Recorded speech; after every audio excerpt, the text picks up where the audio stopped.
الحمدللہ رب العالمین والعاقبۃ للمتقین والصلاة والسلام علی سید الانبیاء والمرسلین وعلی آلہ واصحابہ اجمعین، اما بعد فاعوذ باللہ من الشیطان الرجیم، بسم اللہ الرحمن الرحیم۔ یا ایہا الناس قد جاءکم برہان من ربکم،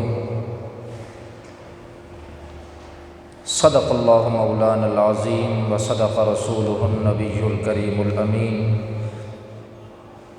بندہ پروردگارم امت احمد نبی، دوست دار چار یارم تابع اولاد علی، مذہب حنفیہ دارم ملت حضرت خلیل، خاک پائے غوث اعظم زیر سایہ ہر ولی۔ ان اللہ و ملائکتہ یصلون علی النبی یا ایھا الذین آمنوا صلوا علیہ وسلموا تسلیما۔ درود پاک پڑھیں تمام دوست۔ الصلاۃ والسلام علیک یا سیدی یا رسول اللہ وعلی آلک واصحابک یا سیدی یا حبیب اللہ۔ الصلاۃ والسلام علیک یا سیدی یا نور اللہ وعلی آلک واصحابک یا سیدی یا رحمۃ للعالمین۔ اج آمنہ دے چن دی تشریف آوری ہے، اج آمنہ دے چن دی تشریف آوری ہے، ہونا جدے تو پھیلو سب مجرماں بری ہے، اج آمنہ دے چن دی تشریف آوری ہے۔ سارے نبی خدا تو منگ دے گئے دعائیں، یا رب آسان امتی محبوب دا بنائی، رب نے ہے تینو بخشی ایسی پیمبری ہے، اج آمنہ دے چن دی تشریف آوری ہے،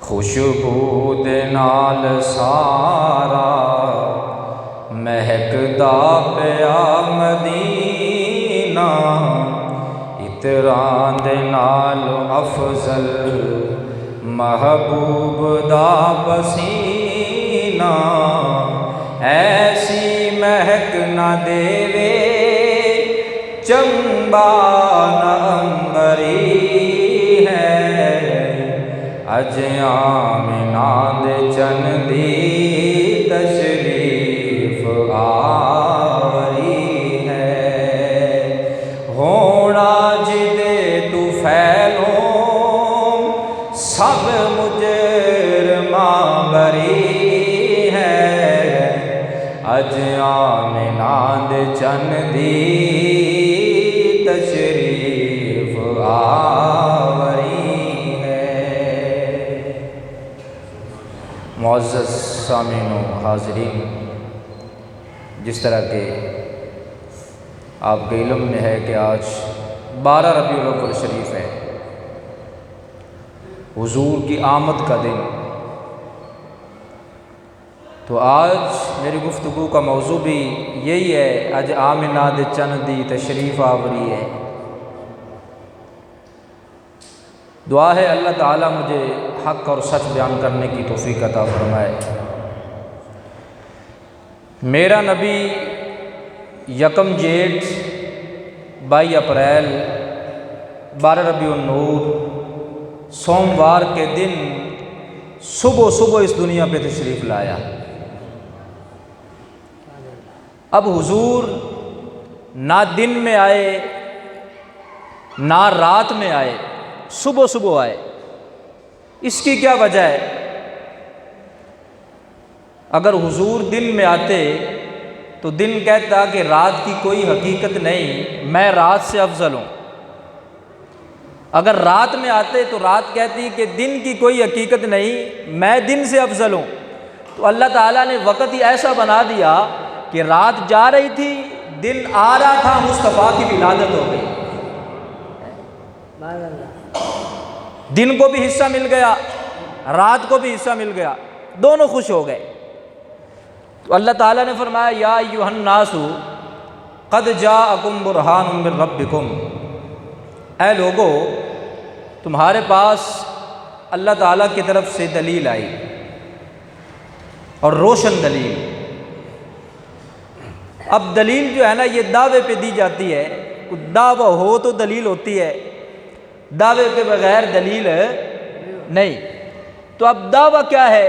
جس کی دلیل حضور بن کے آئے، دعویٰ ہے لا الہ الا اللہ، اور دلیل ہے محمد الرسول اللہ۔ یعنی اللہ تعالیٰ نے اپنے دعویٰ ربوبیت اور دعویٰ توحید پر مصطفیٰ کو دلیل بنا کے بھیجا۔ یعنی اللہ تعالیٰ فرما رہا ہے کہ میں رب ہوں، اور میرے رب ہونے پر میرا محبوب یہ دلیل بن کے آیا ہے۔ جس نے مجھے دیکھنا ہو میرے محبوب کو دیکھ لے، جس نے میرے جمال کو دیکھنا ہو میرے محبوب کے جمال کو دیکھ لے۔ اللہ تعالیٰ نے اپنے حبیب کو اس شان سے بنایا کہ جس نے آپ کے چہرہ نور کو دیکھا اس نے بھی کہا سبحان اللہ، جس نے آپ کی زلفیں عنبریں کو دیکھا اس نے بھی کہا سبحان اللہ، اور جو آپ کی بارگاہ میں آ کے آپ کے دسترخوان پہ بیٹھ گیا اس نے بھی کہا سبحان اللہ۔ بلکہ ہمارے بڑے کہہ گئے کہ بلغ العلا بکمالہ کشف الدجا بجمالہ حسنت جمیع خصالہ صلوا علیہ وآلہ۔ اور حضرت حسان بن ثابت رضی اللہ تعالیٰ عنہ آپ کیا کہتے ہیں؟ وَأَحْسَنُ مِنْكَ لَمْ تَرَ قَطُّ عَيْنِي وَأَجْمَلُ مِنْكَ لَمْ تَلِدِ النِّسَاء۔ محبوب آپ جیسا خوبصورت میری آنکھ نے آج تک نہیں دیکھا، اور میری آنکھ دیکھتی بھی کیسے؟ آپ جیسا خوبصورت کسی ماں نے جنا ہی نہیں ہے۔ خلقت مبرأً من کل عیب کأنک قد خلقت کما تشاء۔ محبوب آپ کو ہر عیب سے اللہ تعالیٰ نے پاک پیدا کیا ہے، گویا اللہ تعالیٰ نے آپ کو ایسے بنایا جیسے آپ کا دل چاہا، آپ کی مرضی کے مطابق اللہ تعالیٰ نے آپ کو بنا دیا۔ اور حضرت امام زرقانی علیہ رحمہ آپ نے ایک بڑا پیارا واقعہ بیان فرمایا ہے۔ آپ فرماتے ہیں کہ ایک دن سرکار دو عالم صلی اللہ علیہ وآلہ وسلم عام مدینے سے باہر نکلے سیر کرنے کے لیے، چہل قدمی کے ارادے سے۔ تو حضور چلتے چلتے جنگل میں آ گئے۔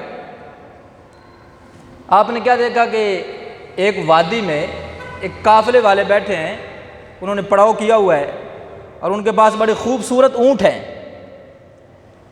آپ کو ایک سرخ رنگ کا اونٹ جو ہے نا وہ پسند آ گیا۔ آپ نے قافلے کے سردار سے پوچھا یہ اونٹ بیچنا ہے؟ جب اس نے آپ کے چہرے کی طرف دیکھا تو کہنے لگا حضور ارادہ تو نہیں تھا، لیکن اگر آپ کہتے ہیں تو سودا کر لیتے ہیں، ارادہ ویسے کوئی نہیں تھا۔ اب میں مختصر کرتا ہوں، سودا ہو گیا، قیمت طے ہو گئی۔ جب قیمت طے ہوئی تو آپ نے فرمایا چونکہ میں اونٹ خریدنے کی نیت سے نہیں آیا تھا، میں تو سیر کی نیت سے آیا تھا، تو قیمت جو ہے نا یہ میں گھر جا کے بھیج دوں گا۔ انہوں نے کہا ٹھیک ہے آپ اونٹ لے جائیں۔ جب آپ اونٹ لے کے چلے گئے تو بعد میں وہ آپس میں گفتگو کر رہے ہیں۔ ایک کہنے لگا یار وہ محبوب کتنا خوبصورت تھا، اس کا چہرہ کتنا خوبصورت تھا، اور دوسرا کہنے لگا میں نے خود دیکھا ہے اپنی آنکھوں سے، جب وہ مسکراتا تھا نا تو اس کے دانتوں سے ایک روشنی نکلتی تھی جو سامنے پہاڑوں پہ پڑتی تھی۔ تیسرا کہنے لگا جب میں اس کے قریب گیا تو اس کی زلفوں سے اتنی پیاری خوشبو آ رہی تھی کہ ایسی خوشبو میں نے زندگی بھر نہیں سونگھی۔ ان میں سے ایک بولا اور کہنے لگا لگتا ہے وہ اپنے حسن کا جادو جگا کے ہم سے اونٹ لے گیا۔ اب ہمیں نہ اونٹ ملے گا نہ قیمت ملے گی۔ آپس میں اس طرح کی گفتگو کرنے لگ گئے۔ تو خیمے میں قافلے کے سردار کی بیوی بیٹھی تھی، اس نے ہلکا سا پردہ سرکایا اور کہا خبردار اس محبوب کے بارے کوئی غلط بات نہ کرنا، انا ضامنۃ لثمن جملکم، اگر وہ قیمت دینے نہ آیا نا تو تمہارے اونٹ کی قیمت میں ادا کروں گی۔ اتنے میں وہ صحابہ کرام بھی آ گئے کھجوریں لے کے، کہا کہ یہ حضور نے تمہاری ضیافت کے لیے کھجوریں بھیجی ہیں، مہمان نوازی کے لیے، اور یہ اونٹ کی قیمت ہے۔ تو سردار کہنے لگا ہم کھجوریں بھی کھا لیں گے، قیمت بھی لے لیں گے، پہلے یہ بتاؤ کہ وہ محبوب رہتا کدھر ہے، اس کا گھر کس جگہ پہ ہے؟ تو صحابہ کرام کہنے لگے کہ یہ جو تمہیں کھجوروں کے درخت نظر آ رہے ہیں نا، اس کی پرلی طرف ہے شہر مدینہ، وہاں اس محبوب کا گھر ہے۔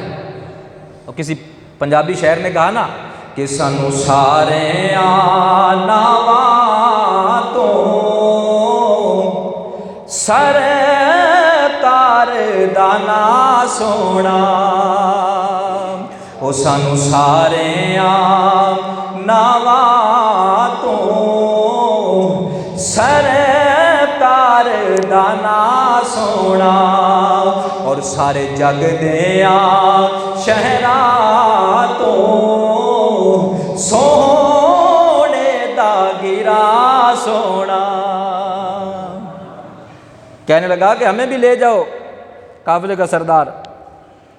تب صحابہ کرام چل پڑے آگے آگے، قافلے والے پیچھے پیچھے۔ جب مدینے کے قریب گئے کیا دیکھا کہ امام الانبیاء سامنے کھڑے ہو کے مسکرا رہے ہیں، اور قافلے والے یک زبان یہ کہنے لگے، کیا تاجدار گولڑا پیر میر علی شاہ صاحب رحمۃ اللہ علیہ، آپ نے ان کی بات کو اپنی زبان میں بیان کیا، کیا کہ مکھ چند بدر شانیے، او متھے چمک دلاٹ نورانیے، او کالی زلف تے آنکھ مستانیے، مخمور اکھائن مد بریاں۔ تو اللہ تعالیٰ نے اپنے حبیب کو بہترین حسن عطا فرمایا، بلکہ اس انداز میں بنایا کہ اپنے محبوب کے اندر ہر خوبی رکھ دی، ہر کمال رکھ دیا۔ بلکہ آپ اس طرح کہہ سکتے ہیں کہ حضور کے حسن جیسا کسی کا حسن نہیں، آپ کے چہرے جیسا کسی کا چہرہ نہیں، آپ کے ہاتھوں جیسے کسی کے ہاتھ نہیں، آپ کے پاؤں جیسے کسی کے پاؤں نہیں، آپ کی زبان جیسی کسی کی زبان نہیں، آپ کی گفتگو جیسے کسی کی گفتگو نہیں، آپ کی آنکھ جیسی کسی کی آنکھ نہیں، آپ کے چلنے جیسا کسی کا چلنا نہیں، آپ کے بیٹھنے جیسا کسی کا بیٹھنا نہیں، آپ کے کھانے جیسا کسی کا کھانا نہیں، آپ کے پینے جیسا کسی کا پینا نہیں، آپ کے رونے جیسا کسی کا رونا نہیں، آپ کے مسکرانے جیسا کسی کا مسکرانا نہیں۔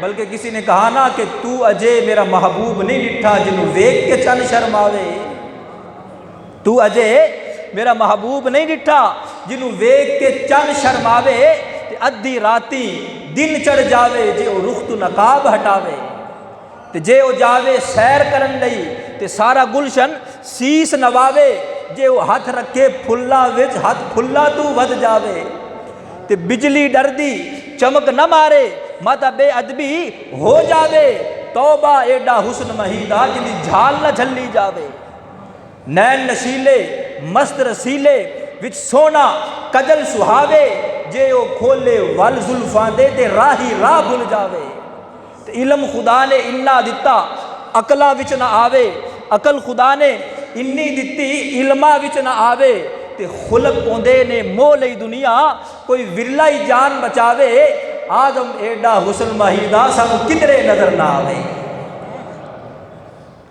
صحابہ کرام سے کسی نے پوچھا نا کہ آپ کا قد کیسا تھا،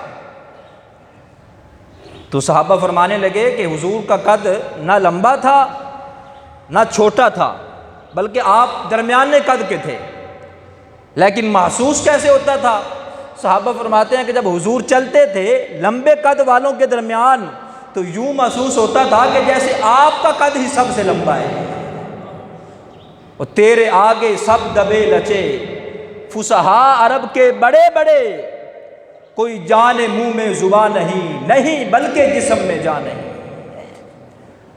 تو اللہ تعالیٰ نے اپنے حبیب کو بے مثال بنایا۔ آج لوگ اچھے کپڑے پہن کے خوبصورت بننے کی کوشش کرتے ہیں، اور بعض دفعہ بلکہ ہمارے ہاں تو مشہور ہے کہ لباس انسان کا آئینہ دار ہوتا ہے، لیکن ضروری نہیں کہ ہر بات سے اتفاق کیا جائے۔ میں اس بات سے اتفاق نہیں کرتا، میں تو کہتا ہوں کہ کردار انسان کا آئینہ دار ہوتا ہے۔ کردار اچھا ہونا چاہیے، گفتار اچھی ہونی چاہیے۔ بعض لوگ خوبصورت ہوتے ہیں، بڑے وزادار ہوتے ہیں، پگڑی شگڑی اور خوبصورت لگتے ہیں، لیکن جب گفتگو کرتے ہیں تو بندہ کہتا ہے یار یہ نہ ہی بولتا تو اچھا تھا۔ چلو اس کا بھرم تو قائم تھا نا، میں نے تو انسان سمجھا تھا لیکن پتہ نہیں یہ کیا نکلا۔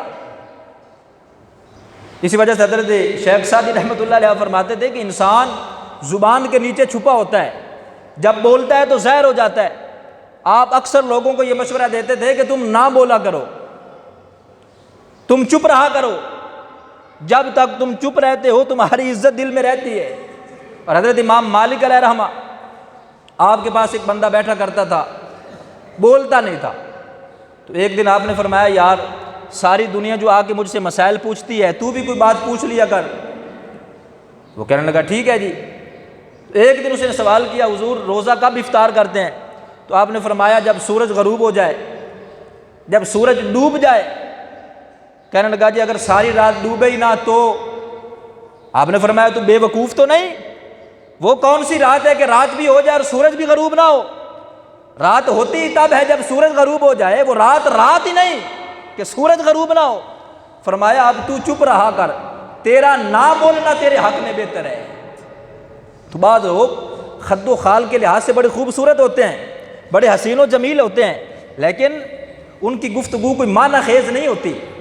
وہ کبھی کبھی کچی بات کر جاتے ہیں، کمزور بات، اپنے سٹیٹس سے نیچے اتر کر بولتے ہیں، لیکن قربان جائے میرے محبوب کے کلام پر، میرے محبوب کی باتوں پر۔ حضرت عبداللہ ابن سلام رضی اللہ تعالیٰ عنہ جو یہودیوں کے بہت بڑے عالم تھے، جب حضور مدینے تشریف لائے تو لوگ دن بدن مسلمان ہو رہے ہیں، تو حضرت عبداللہ ابن سلام کے پاس جو ابھی مسلمان نہیں ہوئے تھے، یہودیوں کے عالم تھے، یہودی گئے اکٹھے ہو گئے کہ آپ مسلمانوں کے نبی کے ساتھ مناظرہ کرے جا کے۔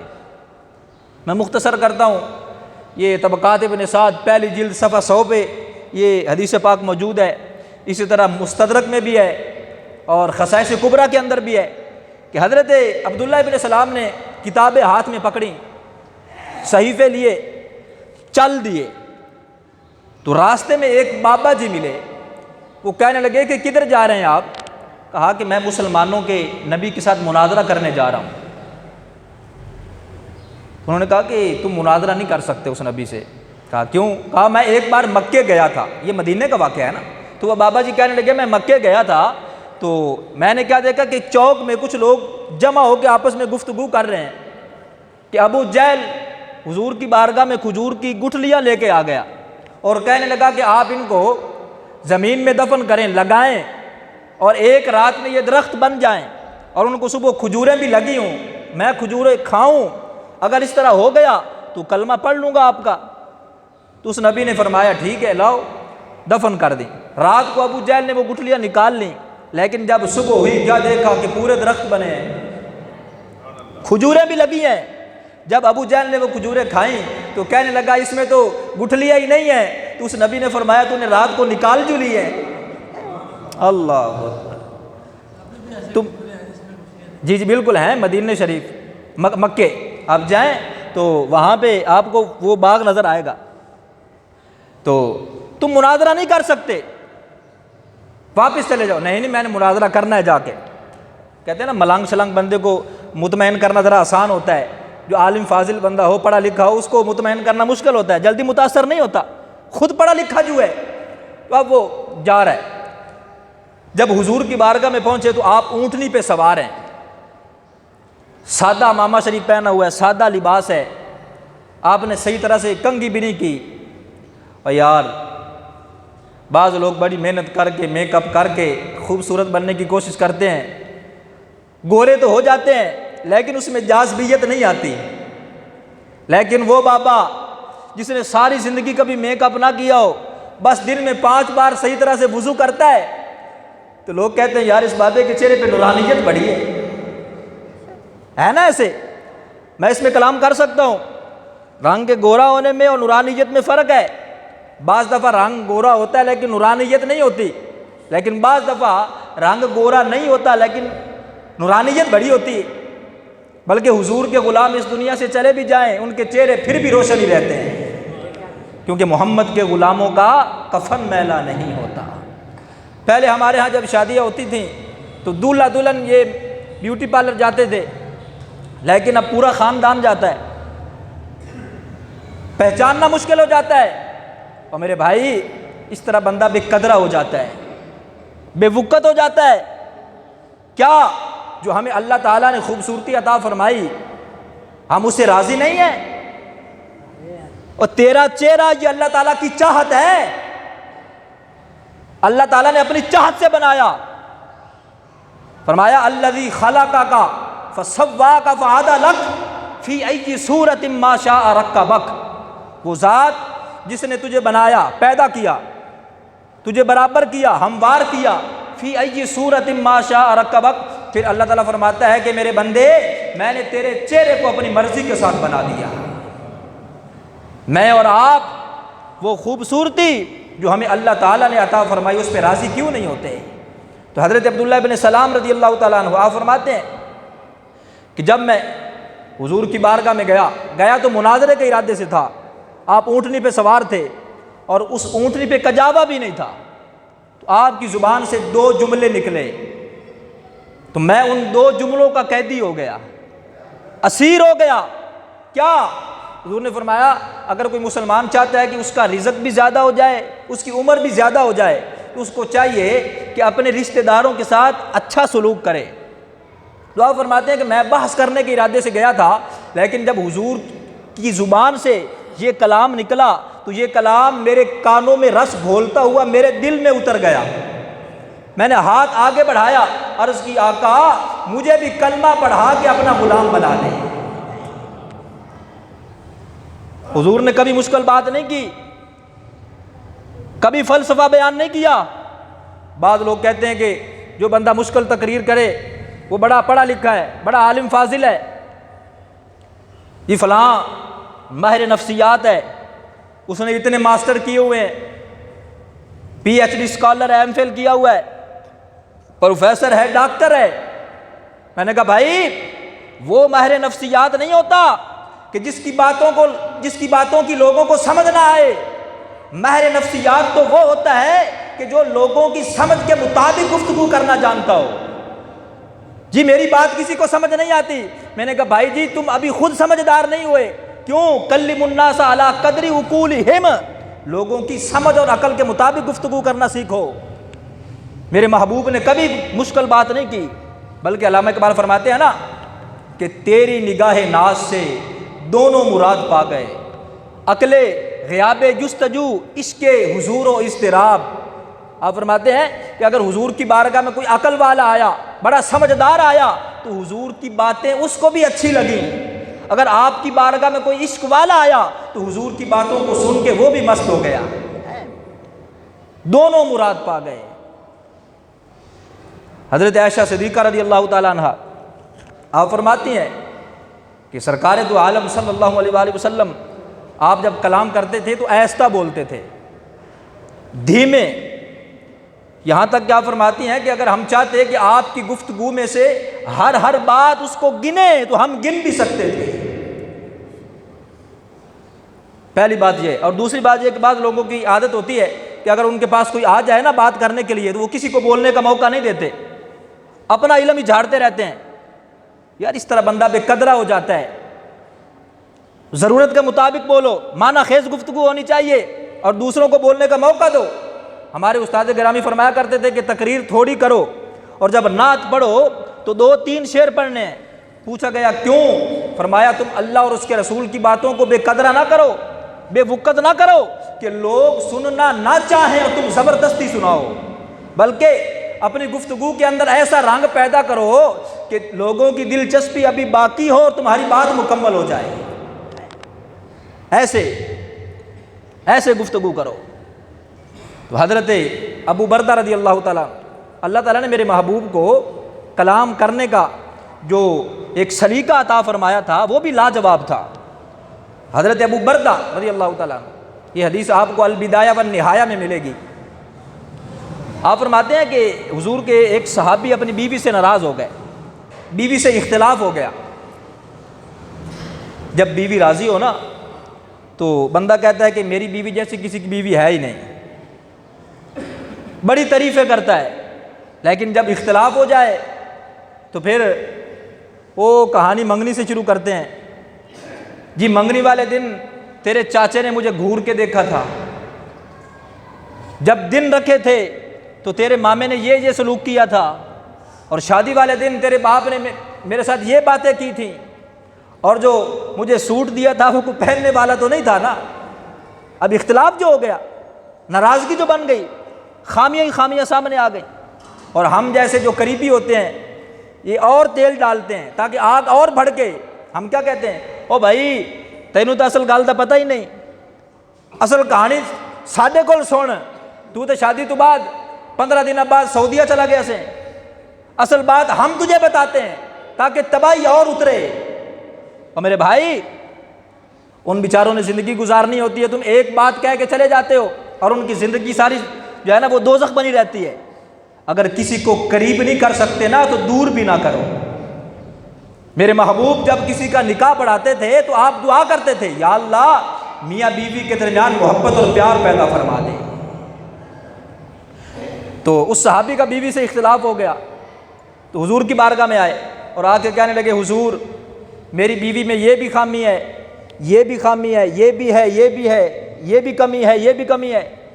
اب بولنا شروع کر دیا تو آپ نے اس کو پورا موقع دیا بولنے کا۔ اللہ تعالیٰ نے کان کتنے دیے ہیں؟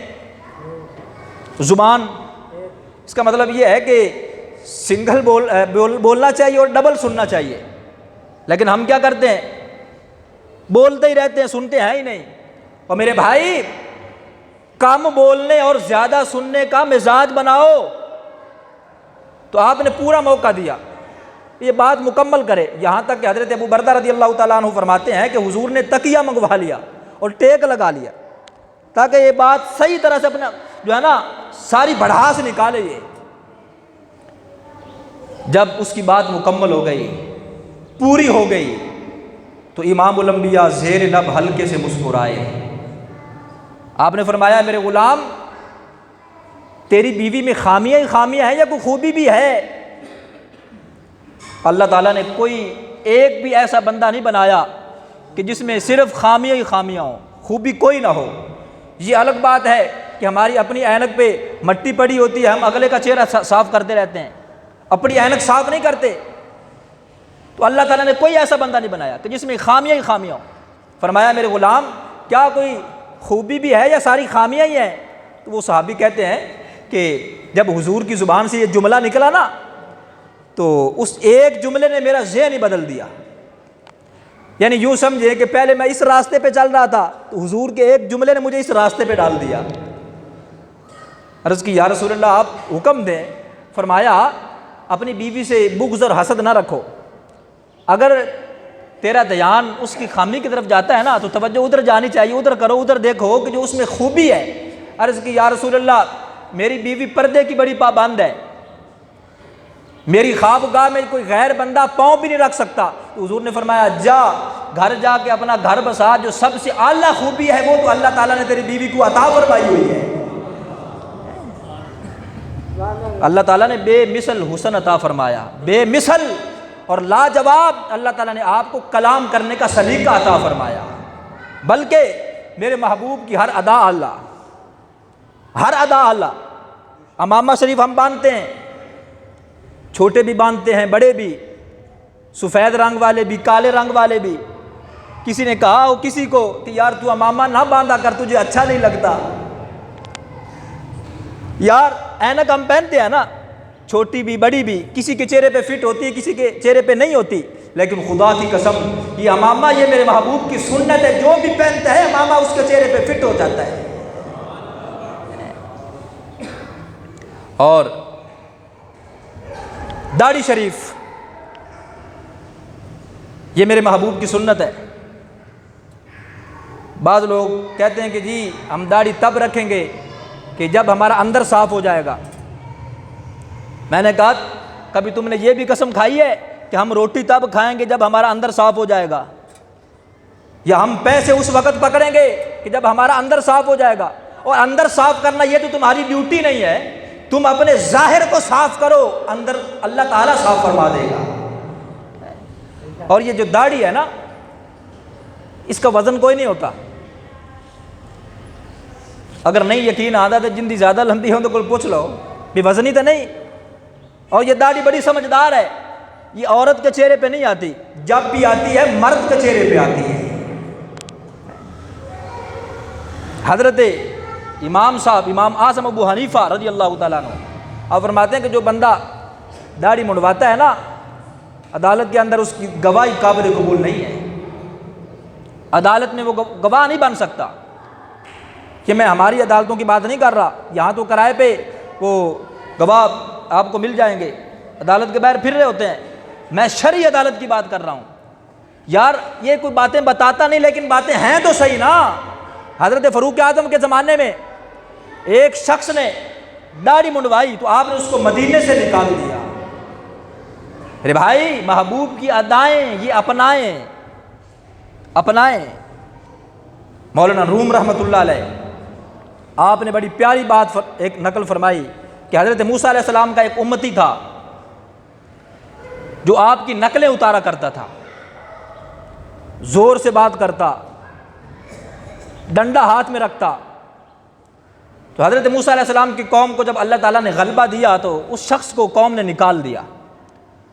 کچھ عرصے بعد حضرت موسیٰ علیہ السلام کوہ طور پہ گئے اللہ تعالیٰ سے ہم کلام ہونے کے لیے، تو اللہ تعالیٰ نے فرمایا میرے نبی موسیٰ علیہ السلام فلاں درخت کے نیچے میرا ایک بندہ فوت ہو گیا، آپ جائیں اور جا کے کفن دفن کا انتظام کریں، جو بھی اس وقت کا طریقہ تھا، جنازہ پڑھائیں جا کے۔ تو حضرت موسیٰ علیہ السلام جب وہاں گئے دیکھا کہ یہ تو وہی بندہ ہے کہ جو آپ کی نقلیں اتارا کرتا۔ عرض کی یا اللہ یہ تو وہی بندہ ہے؟ فرمایا ہاں، لیکن مرنے سے پہلے اس نے توبہ کر لی تھی، میں نے توبہ کی توفیق دے دی اور اس نے آپ کا کلمہ بھی پڑھ لیا۔ یا اللہ وجہ کیا؟ فرمایا میرے نبی موسیٰ علیہ السلام اصل میں بات یہ ہے کہ جب یہ آپ کی نقلیں اتارتا تھا نا مجھے اچھا ہی بڑا لگتا تھا۔